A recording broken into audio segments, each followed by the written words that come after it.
اور ان کے اندر جو بھی اللہ پاک نے صلاحیت دی ہے اس کو تسلیم کریں. تو ہمارے ادارے کے مقاصد بھی یہی تھے کہ ہم نے ان کو سپورٹ کیا اور آگے لے کے آئے. اور اس میں ایک اور دوسری بات میں آپ سے یہ کہنا چاہوں گا کہ اس کے علاوہ بہت سارے ادارے چل رہے ہیں جو ادب کے لیے کام بھی کر رہے ہیں، لیکن ہمارے ادارہ بنانے کے مقاصد کیا تھے؟ پہلے بھی تو چل رہے تھے، یہ بہت سارے لوگ پوچھتے ہیں کہ پہلے بھی ادارے چل رہے تھے لیکن آپ لوگوں نے کیوں بنائے، کیا وجہ تھی؟ تو میں ایک چیز اور بتانا چاہوں گا، بہت سارے اسٹوڈنٹ ہیں، بہت سارے ایسے لوگ ہیں جو لکھنا چاہتے ہیں لیکن کوئی پلیٹ فارم نہیں ہوتا. تو انٹرنیشنل رائٹر فروم پاکستان نے وہ ان کے لیے یہی پیغام دیا اور دیہات سے شہر تک ہر جگہ سے ان کو ایک ساتھ اکٹھا کیا. ہماری جو لکھنے والی ٹیم ہے اس میں پروفیسر بھی ہیں، سنگر بھی ہیں، مسجد امام بھی ہیں، طالب علم بھی ہیں. تو ہر طبقہ اس میں شامل ہے اور ہر زبان سے لوگ اس میں شامل ہیں. میں ایک چھوٹا سا واقعہ آکاش صاحب آپ کو بتانا چاہوں گا. جی جی. تو ایک ہماری سمینہ یاسمین صاحب ہیں، وہ ٹیچر ہیں لیا میں. انہوں نے اپنا ایک آرٹیکل لکھا تو مجھے بڑی حیرت ہوئی. کرونا کا جو شروع کا دور تھا تو انہوں نے کہا کہ میں نے میٹرک میں ایک تحریر لکھی تھی لیکن اس وقت وہ ایم فل کے پیپر دے رہی ہیں. میٹرک میں تحریر لکھی تھی، ایم فل کے پیپر دے رہی ہیں. تو انہوں نے کہا جی میری وہ تحریر جو ہے وہ انٹرنیشنل رائٹر فورم پاکستان کے پلیٹ فارم سے شائع ہوئی. اب یہ دیکھ لیں کہ لوگوں کے پاس لکھا مواد تو پڑا ہے لیکن میٹرک اور ایم فل کے پیپر کہاں تک، وہ کتنا سفر کس طرح طے کیا. بہت سارے لوگوں کے پاس آئیڈیاز ہیں، آرٹیکل، کالم، کہانی، افسانے کی صورت میں وہ پیش کرنا چاہتے ہیں لیکن ان کو کوئی ایسا پلیٹ فارم نہیں مل رہا تھا. تو ہم نے یہ پلیٹ فارم بنایا اور ان لوگوں کی سہولیات کے لیے یہاں پہ کام شروع کیا. اور پاکستان کے اندر بہت سارے جتنے ہمارے صوبے ہیں، بڑے شہر ہیں، کراچی، لاہور، کوئٹہ، پشاور، اسلام آباد، یہاں جتنے بڑے چھوٹے اخبارات ہیں ان کے ساتھ ہم نے رابطہ کیا اور ان کا بھی ہم شکریہ ادا کرتے ہیں کہ انہوں نے ان لوگوں کے لیے جگہ دی لکھنے کے لیے، وہ جو لکھتے تھے ان سب کو. اور اس کے علاوہ اس ادارے میں سب سے اہم بات یہ ہے کہ ہم 1 سال تک کورس کرواتے ہیں.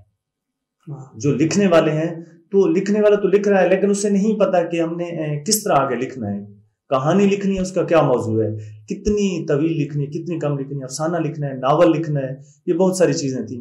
تو ہم نے جن لوگوں سے ریکویسٹ کی وہ یونیورسٹی کے پروفیسر بھی ہیں اور پی ایچ ڈی لوگ ہیں جو کورس کرواتے ہیں، آن لائن کورس کرواتے ہیں. ہم 1 سال کا ان سے کچھ تھوڑی سی فیس ہوتی ہے وہ لیتے ہیں اور 1 سال تک ناول نگاری، افسانہ نگاری، فن خطابت، صحافت اور ایجوکیشن، مطلب جتنے بھی ہوتے ہیں کورس ہوتے ہیں، شاعری کورس ہوتا ہے، تعمیری ادب پروگرام کے نام سے ہم نے ایک پروگرام بنایا ہوا ہے، وہ کورس کرواتے ہیں. سال بعد ان کو ایک سند دی جاتی ہے.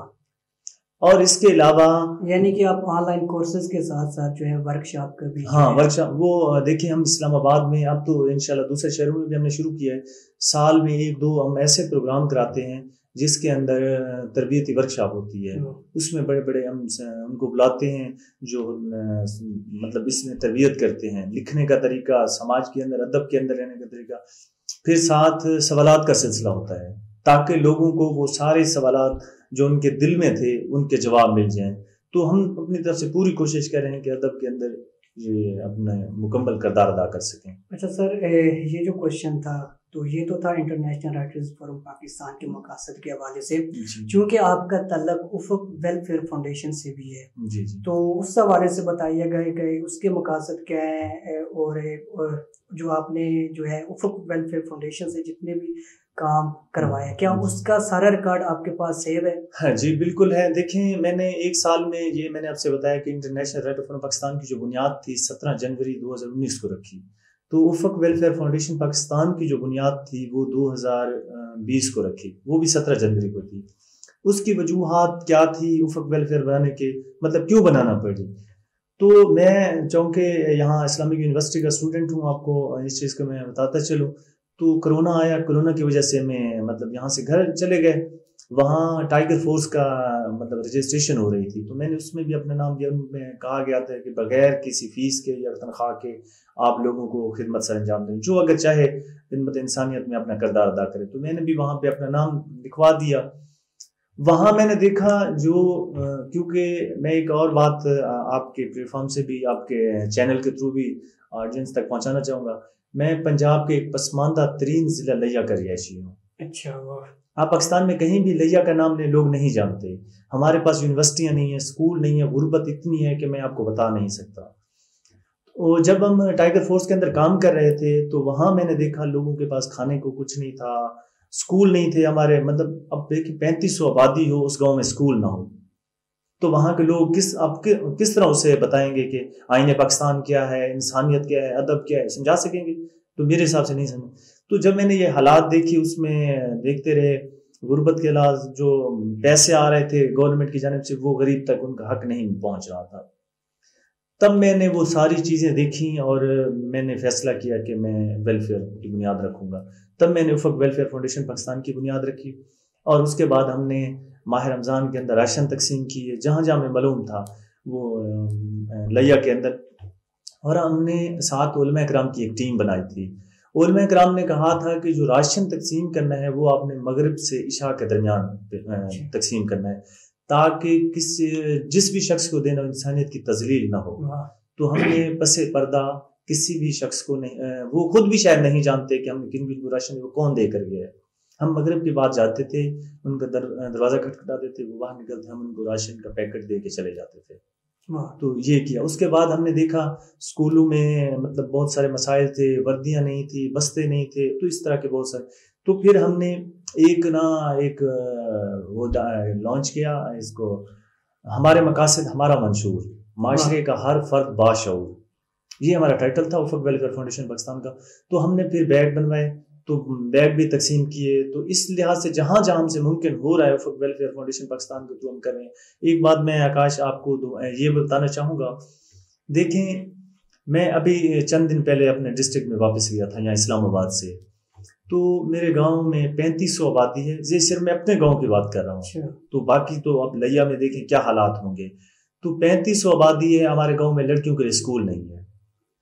اب جو بچیاں تعلیم حاصل نہیں کر رہی تو معاشرے میں کیا تبدیلی آئے گی، معاشرہ کیا کرے گا؟ تو وہ جہالت کی نظر ہو جائے گا۔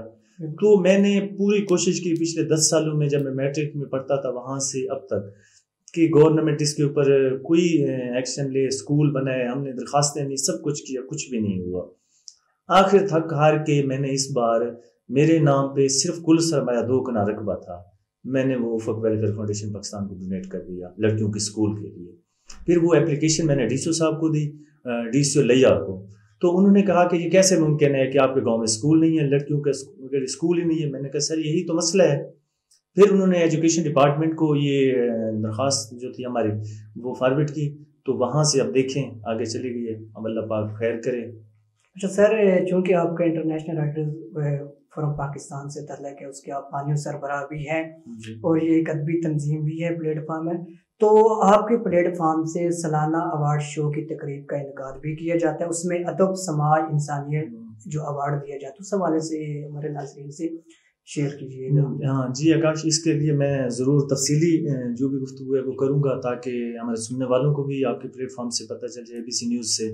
تو پہلے ہمارا جو ادارہ کام کر رہا تھا پچھلے 2 سال سے ادب، ادیب اور قلم کے نام سے، جی، جو کہ آپ کا پروگرام بھی ہے، پروگرام کا نام بھی ہے۔ تو ادب، ادیب اور قلم کے ہم جو کر رہے تھے، اس میں ہم صرف رائٹرز جو لکھنے والے تھے، لکھاری تھے، ان کو ایوارڈ دیتے تھے، مطلب جو کتابیں تھیں۔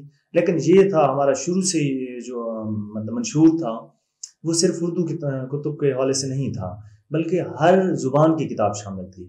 وہ پشتو بھی تھی، وہ بلوچی بھی تھی، وہ سرائکی بھی تھی، وہ پنجابی بھی تھی، وہ پٹواری بھی تھی، اور اس میں بھی سارے افسانہ، ناول، قرآن پاک کے تراجم جو ہوئے ان کو بھی ہم نے ایوارڈ دیے ہیں۔ تو اس طرح، لیکن اب ہم نے ادب، ادیب اور قلم کی بجائے ادب، سماج، انسانیت کو ترجیح دی۔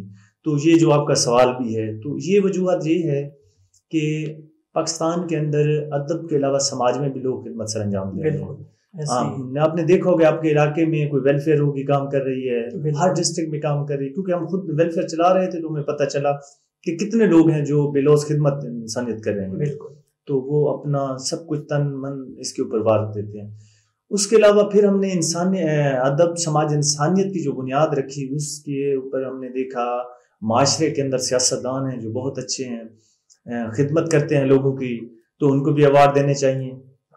پروفیسر ہیں یونیورسٹیوں میں بیٹھے ہیں، جو صرف آپ ان کا نام سنتے ہیں لیکن یہ نہیں پتہ وہ کس طرح وہ یونیورسٹیوں کے اندر لوگوں سے یا اپنی فیس جو ہوتی ہے، ان کی تنخواہ ہوتی ہے، اس سے پیسے نکال کے غریب یتیم جو بچے پڑھتے ان کو پیسے دیتے ہیں۔ تو اس حساب سے ہم نے ان کو بھی ان کے مطلب کے لیے ایوارڈ کے لیے اس کے علاوہ مصور، خطاط، یہ جتنے طبقے ہیں معاشرے کے اندر جو سماجی کارکن، سب کو ہم نے ایوارڈ کے لیے نامزد کیا۔ اس کے علاوہ آپ نے ابھی ہمارا جو 25 دسمبر کو پروگرام تھا، جس کو یہاں کے لوگ یا کالم نگار تاریخی پروگرام کہہ رہے ہیں، اس کے اندر ہم نے مظفر گڑھ سے ایک فرد تھا، اس کو یہاں بلایا ایوارڈ کے لیے۔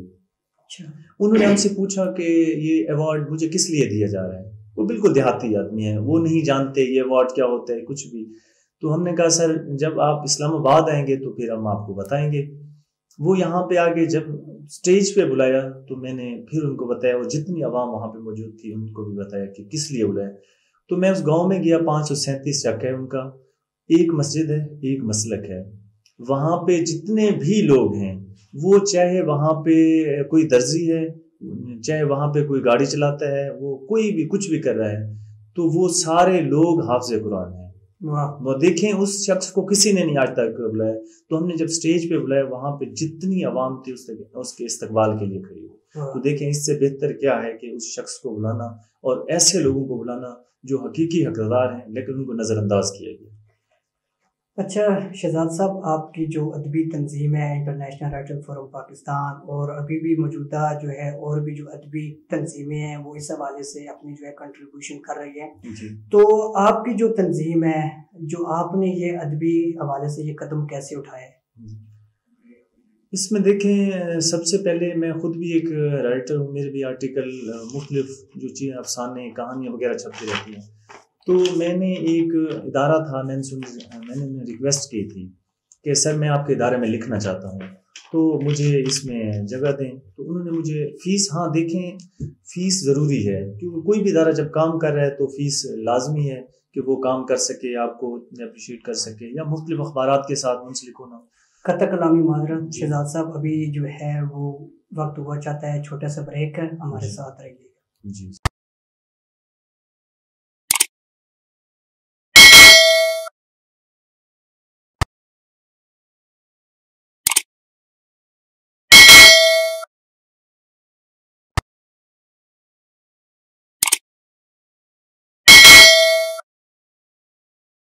ویلکم بیک جی ناظرین، بریک پر جانے سے پہلے ہم بات کر رہے تھے انٹرنیشنل رائٹرز فورم پاکستان ادبی تنظیم نے دوسری ادبی تنظیموں کے ہونے کے باوجود اتنا بڑا قدم کیسے اٹھایا ادبی حوالے سے۔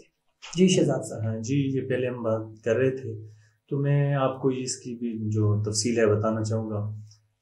میں خود بھی کیونکہ لکھ رہا تھا میٹرک دور سے ہی، میں مختلف اخبارات میں مقامی لیول پہ، لیکن جب میں نے ایک رائٹر فورم کو کال کی کہ سر میں آپ کے ادارے میں لکھنا چاہتا ہوں، تو انہوں نے کہا کہ بہت زیادہ فیس بتائی جو میرے بس میں نہیں تھا، بلکہ میرے کوئی بھی نہیں وہ فیس ادا کر سکتا۔ تو میں نے ان سے ریکویسٹ کی کہ سر مہربانی کریں تھوڑی فیس کم کر دیں، تو انہوں نے کہا نہیں ایسا ممکن نہیں ہے۔ تو پھر میں نے ایک ہفتے میں بیٹھ کے یہ تنظیم تیار کی اور اس کے اوپر کام کیا، اور بہت کم فیس رکھی کہ ایک طالب علم بھی، ایک پروفیسر بھی، ایک ٹیچر بھی، ایک کوئی بھی لکھنا چاہے تو اس میں حصہ لے سکتا ہے، اور ساتھ کورس شروع کروائے۔ جو یونیورسٹیوں کے پروفیسر ہیں وہ کورس کرواتے ہیں، ناول نگاری، افسانہ نگاری، فن خطابت، صحافت، شاعری، جتنے بھی کورس ہیں وہ 1 سال کا ہم کورس کرواتے ہیں۔ یعنی کہ آپ کے پلیٹ فارم سے، انٹرنیشنل رائٹر فورم پاکستان کے پلیٹ فارم سے ورکشاپ کا بھی انعقاد کیا جاتا ہے؟ میں وہی تفصیلاً بتا رہا ہوں، بہت ساری ہیں کہ یہ تو ایک کورس کرواتے ہیں آن لائن، اس کے علاوہ وقتاً فوقتاً ہم راولپنڈی آرٹ کونسل میں یا کراچی آرٹ کونسل جتنے بھی اب کام کر رہے ہیں، تو اس میں ہم ایک تربیتی ورکشاپ بھی رکھتے ہیں جس کے اندر لوگوں کو فکر شعور مطلب کے لیے ہم وہ پروگرام کرتے ہیں۔ سوالات کا سلسلہ ہوتا ہے، لوگ پوچھتے ہیں تاکہ وہ ایک بولنے کی صلاحیت پیدا ہو سکے، اور پوچھنے کی جو سوالات ان کے دل میں ہیں وہ ان سے پوچھ سکیں، اور آن لائن کورس بھی کرواتے ہیں، پھر ان کی سند جاری کرتے ہیں، پھر ان کی قابلیت کے اوپر ان کو ایوارڈ وغیرہ بھی دیے جاتے ہیں۔ اچھا، اس کے علاوہ جو لکھتے ہیں ان کو ہم جب ان کی وہ ٹریننگ شروع ہو جاتی ہے، وہ تربیت آن لائن بھی، تو پھر ہم ان کو جو تحریر ہوتی ہے، کوئی افسانہ لکھتا ہے، کوئی کالم، کوئی تجزیہ، جو بھی لکھتے ہیں، شاعری، تو پھر ہم پاکستان کے قومی اور مقامی اخبارات میں وہ پبلش بھی کرواتے ہیں۔ یعنی کہ تقریباً 1 سے زائد جو اخبارات ہیں، نہیں درجنوں ہیں، بہت ہیں، اور یہ پاکستان کے ہر صوبے سے، کشمیر ہو گیا، KPK ہو گیا، کوئٹہ ہو گیا، پنجاب ہو گیا، سندھ، جتنے بھی ہیں وہاں چھوٹے بڑے اخبار، رسالے، مطلب ہو سکتا ہے جتنے، تو ان سب میں اچھا شہزاد صاحب، آپ کی جو ہے ادبی تنظیم انٹرنیشنل رائٹر فورم پاکستان کی سب سے بڑی جو خصوصیت وہ یہ ہے کہ آپ اپنے مقاصد میں تبدیلیاں کرتے رہتے ہیں. 2022 میں آپ کی ادبی تنظیم کے مقاصد کیا ہے؟ جی اچھا آکاش بھائی، دیکھیں، ایک تو جب ہم نے 2019 میں اس کی بنیاد رکھی، ہم نے جو کام کیا، کیونکہ جب بھی آپ کوئی ادارہ بناتے ہیں تو وہ منفرد ہونا چاہیے، تبھی لوگ آپ کو تسلیم کرتے ہیں، ورنہ پہلے بھی چل رہے تھے. تو ہم نے 2019 میں جو چیزیں یا جو بھی منشور تھا وہ پیش کیا لوگوں، باقی تنظیموں نے کاپی کرنا شروع کر دیا. کچھ ایسی تنظیمیں، سارے سب کا تو میں نہیں کہہ سکتا، کچھ تنظیموں نے وہ مکمل ہی کاپی کیا. پھر 2021 میں 20 میں جس طرح بھی ہم کرتے رہے انہوں نے کاپی کیا. اس وقت بھی جو 2021 کے ہمارے منشور تھے تو وہ سارا کاپی کیا گیا. تو ہم نے 2022 میں کچھ منفرد کرنے کا سوچا ہے. تو 2022 میں ہم ایک تو کتابیں پبلش کروا رہے ہیں. جو لکھنے والے ہیں ان کے پاس اتنی وہ نہیں ہوتی کیپیسٹی کہ وہ پیسے ادا کر سکیں، کم ان کی ہوتی ہے، اس میں ہم کم پیسوں میں عمدہ کتاب پبلش کرواتے ہیں اور پاکستان کے مختلف لائبریریوں میں بھی رکھوانے کی تعاون کرتے ہیں. اچھا شہزاد صاحب، آپ کا چونکہ تعلق ادبی تنظیم سے بھی ہے، اردو ادب کے اسکالر بھی ہے اور آپ شاعر بھی ہیں، تو شاعری آپ نے جو اپنا کلام جو آپ نے لکھا ہے اس حوالے سے ہمارے ناظرین سے اردو کلام شیئر کیجیے. میں ایک جو میری زندگی کی عکاسی کرتا ہے، میں نے کہیں بھی ہار نہیں مانی. میں نے ہمیشہ جیت کو ہی اپنا مقدر سمجھا اور جیت تک پہنچا ہوں. یہ خاموشی وکالت میری بن جائے گی دنیا میں، یہ خاموشی وکالت میری بن جائے گی دنیا میں، عدالت کی ہر ایک دیوار میرے حق میں بولے گی. یہ مطلب میرے اس کی عکاسی کرتا ہے. اس کے علاوہ میں ایک غزل آپ کے پلیٹ فارم جی ضرور ضرور. ہم اجڑتے رہے وہ ہنستے رہے، ہم اجڑتے رہے وہ ہنستے رہے، ہم بکھرتے رہے وہ سنبھلتے رہے. کیا کہنے، واہ. ہجرتوں میں گزرتی رہی زندگی، زیست کٹتی رہی، گھر بدلتے رہے. کیا بات ہے. دشت نے ہم پہ ڈھائے ستم بے شمار، دشت نے ہم پہ ڈھائے ستم بے شمار، زخم کھاتے رہے پھر بھی چلتے رہے. واہ کیا کہنے. اس کی یادیں مچلتی رہیں خواب میں، اس کی یادیں مچلتی رہیں خواب میں، میری آنکھوں پہ چشمے ابھرتے رہے. واہ کیا کہنے، واہ. زندگی یوں جدائی میں کاٹی افق، زندگی یوں جدائی میں کاٹی افق، ہم بھی جلتے رہے وہ بھی جلتے رہے. واہ کیا بات. اچھا شہزاد صاحب، آپ کا ایک مشہور جو شعر ہے وہ ہے ہجرتوں میں گزرتی رہی زندگی، زیز کٹتی رہی، گھر بدلتے رہے. اس شعر کا اگر پس منظر میں بیان کروں یا اس شعر کی جو ہے افادیت اہمیت بیان کروں تو اس شعر پر بے شمار رائٹرز نے آپ کی زندگی پر بے شمار تبصرے لکھے ہیں. تو جو میں نے پروگرام کے شروع میں 2 سے 3 رائٹرز کے تبصرے پڑھے بھی ہیں، تو اس شعر کا پس منظر ہمارے ناظرین سے شیئر کیجیے. جی بالکل ضرور آکاش، آپ نے یہ سوال پوچھا. بہت سارے لوگ یہ جاننا بھی چاہتے ہیں کہ میرے جتنا بھی کلام ہے اس ایک شعر میں ایسا کیا کچھ ہے جس کے اوپر تبصرے لکھے گئے. یہ مطلب ہجرتوں میں گزرتی رہی زندگی، زیست کٹتی رہی، گھر بدلتے رہے. تو میرا جو شجر نسب ہے وہ حضرت ابوبکر صدیق رضی اللہ تعالیٰ سے ملتا ہے. میرے آبا و اجداد جو تھے وہ محمد بن قاسم کے ساتھ جب برصغیر میں آئے تو ان کے ساتھ تھے، ساتھی تھے، اور سندھ میں آئے، سندھ کے بعد پھر پنجاب میں، تو پھر اس طرح پورے پاکستان میں پھیل گئے. تو میرے جو والدین ہیں، جو میرے دادا تھے وہ مظفر گڑھ میں تھے. پھر مظفر گڑھ میں دریا آیا، پھر وہاں ہمیں چھوڑنا پڑا، پھر ہم لیا میں آ گئے. یہاں میرے بھی جو پیدائش ہے وہ لیا کی ہے. تو ہجرتوں میں گزرتی رہی زندگی، تو آپ خود دیکھ سکتے ہیں کہ ہم عرب سے کس طرح سندھ میں، سندھ سے پھر کس طرح پنجاب میں، مظفر گڑھ میں. تو یہ وہ سفر ہے جس کے اوپر لوگوں نے لکھا، اور اسی شعر کو، اسی پس منظر کو، حقیقت جو ہے اس کو دیکھ کر اس کے اوپر آرٹیکل یا میرے اوپر مضمون لکھے. تو اس کی یہ ہے. اچھا شہزاد صاحب، آپ کے بارے میں یہ بھی کہا جاتا ہے کہ جب آپ نے انٹرنیشنل اسلامک یونیورسٹی اسلام آباد میں ایڈمیشن لیا، داخلہ لیا، تو آپ کی زندگی میں ایک ایسا بھی جو ہے وہ وقت آیا تھا کہ ہاسٹل لائف کے لیے یا ہاسٹل کے لیے آپ کے پاس فیس ادا کرنے کے لیے پیسے نہیں تھے. تو اس حوالے سے پھر جو ہے آپ کے پاس پیسے تک نہیں تھے، پھر آپ نے ایک انٹرنیشنل رائٹرز فورم پاکستان جیسا بہت بڑا ادبی پلیٹ فارم آپ نے بنایا ہے. تو اس حوالے سے جو ہے کچھ پس منظر بیان کیجیے. جی بالکل، یہ میں ضرور بتانا چاہوں گا تمام سننے والوں کو، اور آکاش آپ کو بھی، آپ نے سوال کیا. بالکل بالکل، میں جب آیا تھا اسلامک یونیورسٹی میں، میں نے ایڈمیشن لیا تھا BS اردو ادب میں. تو جو شروع میں جب میرا ایڈمیشن ہو گیا تو میری جیب میں پیسے نہیں تھے. تب میں نے 1 ماہ ایک بیکری پہ کام کیا، 12 گھنٹے ڈیوٹی کرتا تھا. تو آپ کے سامنے یونیورسٹی جاتا تھا، 3 سے 4 گھنٹے میں سویا کرتا تھا. تو وہ 1 ماہ کے بعد میری طبیعت کافی ناساز ہو گئی تھی. پھر میں نے چھوڑ دیا. پھر میں چپس کا ٹھیلا بھی لگاتا رہا، تو اپنا کرتا تھا، ایک ٹائم کھانا کھا لیتا، جو بھی تھا وہ میرے معاملات تھے. رب کائنات بہت کریم ذات ہے، کیونکہ آپ دیکھیں کوئی بھی انسان جب محنت کرتا ہے تو اس کا صلہ ملتا ہے. تو میری یونیورسٹی کے، میں یہ بھی لازمی بتانا چاہوں گا، میری یونیورسٹی کے پروفیسر، کچھ جو دوست احباب تھے، انہوں نے بھی ہر ممکن کوشش کی مجھے میرا ساتھ دینے کی، لیکن میں نہیں چاہتا تھا کہ وہ میرے ساتھ دیں. ایک پروفیسر ایسے بھی تھے میری یونیورسٹی میں ہیں، اللہ ان کو لمبی زندگی دے جی. انہوں نے کہا کہ جی بالکل، تو انہوں نے کہا کہ بیٹا آپ مجھ سے پیسے لے لیا کریں، آپ ہاسٹل میں رہیں اور اپنی تعلیم پہ توجہ دیں. لیکن میں دیکھیں 1 ماہ کا مسئلہ ہوتا تو میں شاید ان سے لے لیتا، لیکن 4 سال میں نے لگانے تھے. اور مجھے یہ چیز گوارا نہیں تھی کہ 4 سال میں کسی سے پیسے لے کے، وہ چاہے میرے اساتذہ تھے، قابل احترام ہیں، میں ان سے لیتا، تو میں یہ نہیں چاہتا. پھر میں نے 7 چپس کا ٹھیلا لگایا اور محنت بھی کرتا رہا. تو پھر میری اسکالرشپ لگ گئی. تو وزیر اعظم نے مجھے بلایا بھی صحیح، جو ڈاکومنٹری بنی تھی اس کے اندر جب میں نے کہا تھا، باقی سب جو دوست احباب تھے، جو جتنی ٹیم تھی پاکستان میں ڈاکومنٹری کے اندر، تو ان سب نے کہا جی ہم وزیر اعظم کا شکریہ ادا کرتے ہیں. لیکن میں نے کہا نہیں، میں شکریہ ادا نہیں کرتا. یہ اسکالرشپ میرے اوپر ایک قرض ہے، جو غریب یتیم بچوں کے لیے میں اسکول بنا کے وہاں یہ قرض اتاروں گا. اور آپ نے دیکھا ویلفیئر بنانے کے مقاصد سے جو کچھ میں نے عہد کیا تھا وزیر اعظم پاکستان سے، وہ میں پورے کرنے کی کوشش کر رہا ہوں.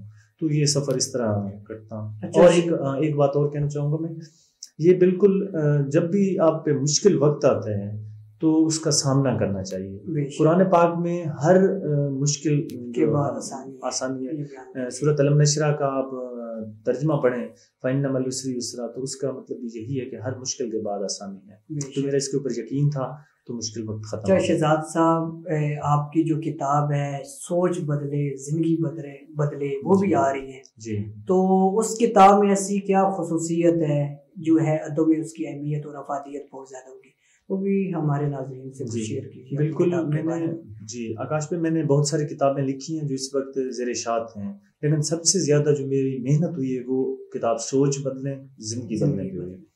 اس کی وجہ یہ ہے کہ میں 1 سال تک میرے حالات، میرے اوپر کچھ رب کائنات کی طرف سے کچھ عوام، مطلب کہ اس کی مخلوق کی وجہ سے میرے اوپر حالات ایسے ہے کہ میں گھر میں بند ہو گیا. میں ایک گھر میں 1 سال تک بیٹھا رہا، میں 4 دیواری سے باہر نہیں نکلا. تو میں یا میری جگہ پہ کوئی بھی ہوتا وہ اس وقت خودکشی کر لیتا. لیکن میں نے حالات کا مقابلہ کیا، میں نے قرآن پاک کا مطالعہ کیا، میں نے حدیث مبارکہ پڑھی، حضرت علی رحمۃ اللہ کے اقوال ذریعہ پڑھے، شیخ سعدی رحمۃ اللہ علیہ، مطلب جتنے بھی تھے یہ ان سب کو پڑھا. تو اس وقت مجھے یہ چیز سمجھ آئی کہ کس طرح میں نے یہ سفر طے کرنا ہے. تب میں نے وہ سارا کچھ طے کیا. اور کامیابی کے بارے میں آپ کو میں یہ بتانا چاہوں گا کہ محنت ہم سب کرتے ہیں، کوئی بھی نہیں ہے جو گھر بیٹھ کے کہہ رہا ہو کہ مجھے کامیابی مل جائے. یہ ویسے باتیں ہوتی ہیں، محنت ہم سب کر رہے ہوتے ہیں. لیکن ہماری ناکامی کی جو سب سے بڑی وجہ ہے، یہ میں اس کے بارے کتاب کے حوالے سے بتانا چاہوں گا. میری وہ کتاب کے حوالے ذریعے پر مشتمل ہے. ہم ناکام اس لیے نہیں ہوتے کہ ہم محنت نہیں کرتے، بلکہ ہم ناکام اس لیے ہو جاتے ہیں کہ ہم اونچائی تک جانے کے لیے دوسروں کو نیچا دکھانا شروع کر دیتے ہیں. تو یہ ہماری ضلالت، ہماری رسوائی، ہماری ناکامی کی وجہ ہوتی ہے. کامیابی تو آپ کو مل جاتے ہیں، رب کائنات نے وعدہ کیا ہے کہ آپ محنت کرو، میں اس محنت کا آپ کو پھل دوں گا. اچھا افق صاحب، آپ کے مضامین، آپ کے آرٹیکل جو ہے وہ بے شمار اخبارات میں شائع ہوتے رہتے ہیں، تو کون سا ایسا آرٹیکل جو آپ کا سب سے زیادہ مشہور ہوا ہے، جسے جو ہے ہم کہہ سکتے ہیں کہ جس سے آپ کو ایک مقام ملا ہے؟ جی بالکل، میں نے بہت سارے کالم لکھے. میں آخر کس کا پاکستان ہوں، یہ تیرا پاکستان ہے یا میرا پاکستان ہے، آخر کیوں یہ پاکستان بنایا تھا، اس طرح کے تھے. کاش ہم ایک ہوتے، جو ہمارے ترانے ہیں اس کے اوپر میں نے یہ لکھے. اس میں ایک ایسا آرٹیکل تھا جس کو پاکستان، انڈیا، لندن اور جہاں جہاں اردو نیوز پیپر اشاعت ہو رہے تھے، آن لائن تھے یا ہارڈ کاپی میں یا ویب پر، تو ان سب نے اس کو مطلب کہ پبلش کیا. اس کالم کا نام تھا جی مسلمان زوال پذیر کیوں. تو اس کے اندر میں نے یہی بتانے کی کوشش کی کہ آج ہم ذلیل کیوں ہو رہے ہیں. جو دنیا کی عظیم قوم تھی آج دنیا بھر میں رسوا ذلیل کیوں ہو رہی ہے. تو اس کی یہی وجہ تھی کہ جب محمد بن قاسم ہے تو برصغیر میں، اور طارق بن زیاد جنہوں نے اسپین فتح کیا، تو اس کے بعد وہاں پہ جو مسلمان تھے وہ عروج کو جا رہے تھے. علامہ اقبال کا ایک شعر بھی ہے جو ستاروں پہ ڈالتے ہیں کمل. تو اسی حوالے سے جب جو ہمارے مسلمانوں کے جو دشمن تھے یہود و نصارا، جو نہیں چاہتے تھے کہ مسلمان اس طرح ترقی کریں، انہوں نے مسلمانوں کا حلیہ، لباس اور جو شکل و صورت تھی وہ اپنا لی اور ان کے اندر گھس گئے، اور مسلمانوں کو یہ بتانا شروع کر دیا کہ جو مسلمان ہے قرآن پاک کو بغیر سمجھے پڑھ سکتا ہے تو آپ کو ثواب ملے گا. آپ ایک نماز پڑھتے آپ کو 27 نمازوں کا ثواب ملے گا. سبحان اللہ کہہ دیا آپ کو 27 بار کا ثواب مل جائے گا. تو جیسے ہی مسلمان اپنی حقیقت سے دور ہوئے، یا آپ دیکھ لیں کہ انہوں نے قرآن پاک کو سمجھنا چھوڑ دیا، تب ذلیل ہوئے. تب جب انہوں نے اس کے اندر یہ چیزیں شروع کی تو مسلمان ایسا ایسا دور ہونا شروع ہو گئے. اور ایسا بھی وقت آیا کہ مسلمانوں کو وہاں سے دھکے مار کے نکالا گیا. وہاں جو لائبریریاں تھیں وہ ضبط کر لی گئیں. تو مسلمان، یہ بڑا المیہ نہیں تھا، اس سے بڑا المیہ اور ہے آکاش. وہاں سے جب وہ سائنسدان نکلے، انہوں نے برصغیر کا رخ کیا، تو یہاں پہ جو ہمارے مسلمان حکمران تھے جنہوں نے 800 سال یہاں حکمرانی کی، اب ان کے حالات دیکھیے. یہاں پہ بھی 3 نظام چل رہے تھے. ایک بادشاہ تھی جن کو بادشاہی کے علاوہ کوئی سروکار نہیں تھا عوام سے. دوسرا یہ پیر مریدی والا سسٹم تھا جنہوں نے تباہ کیا عوام کو. تیسرا مولویت تھا. جب یہاں پہ وہ پہنچے تو انہوں نے استقبال کرنے کی بجائے ان کو رسوا و ذلیل کیا، ان کو دھکے مار کے یہاں سے نکال دیا. پھر یہاں سے جب وہ نکلے تو انہوں نے یورپ کا رخ کیا، کیونکہ وہ سائنسدان تھے، وہ تو دنیا کچھ دینا چاہتے تھے، وہ مسلمان تھے. لیکن جب وہ یورپ کے اندر گئے تو یورپ والوں نے انہیں ویلکم کیا.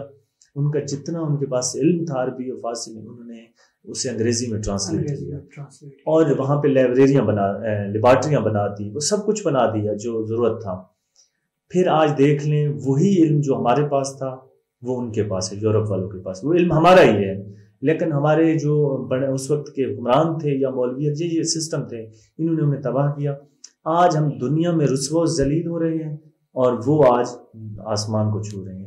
تو یہ بڑی سب سے شہزاد افق صاحب، آپ نے اردو کے ساتھ ساتھ سرائکی زبان میں بھی آپ نے شاعری کی ہے. جی، تو 2 سے 3 اشعار جو ہے وہ سرائکی زبان میں جو ہے وہ آپ سنا دیجیے، جو سب سے زیادہ آپ کے ہٹ ہوئے. جی، میں رومانویت سے زیادہ حقیقت پر لکھنا پسند کرتا ہوں تاکہ کسی کو فائدہ بھی ہو.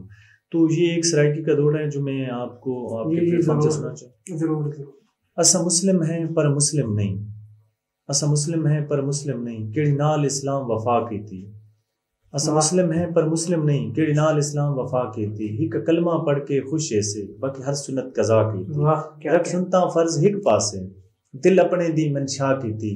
کیڑے افق بد قسمت ہیں، نسے اج تائیں اپنی اصلاح کی تھی. واہ واہ، کیا کہتے ہیں. اچھا شہزاد صاحب، ABC نیوز پاکستان کے پلیٹ فارم سے، ہمارا پروگرام ادب ادیب اور قلم کے پلیٹ فارم سے آپ جو ہے وہ کیا پیغام دینا چاہتے ہیں؟ دیکھیں، میں کیونکہ میرے پہلے بھی کچھ پروگرام میں ABC نیوز نے رپورٹنگ کی ہے، بہت اچھے انداز میں کی ہے، جو حقیقی طور پہ سچ کی آواز ہے.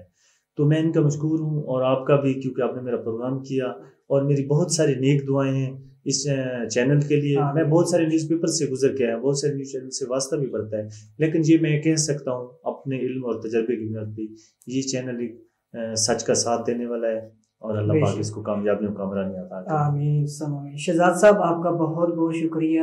آپ نے اپنی مصروفیات میں ایسے ٹائم نکالا، وقت نکالا، اور میرے پروگرام میں آپ جو ہے وہ آپ نے شرکت کی.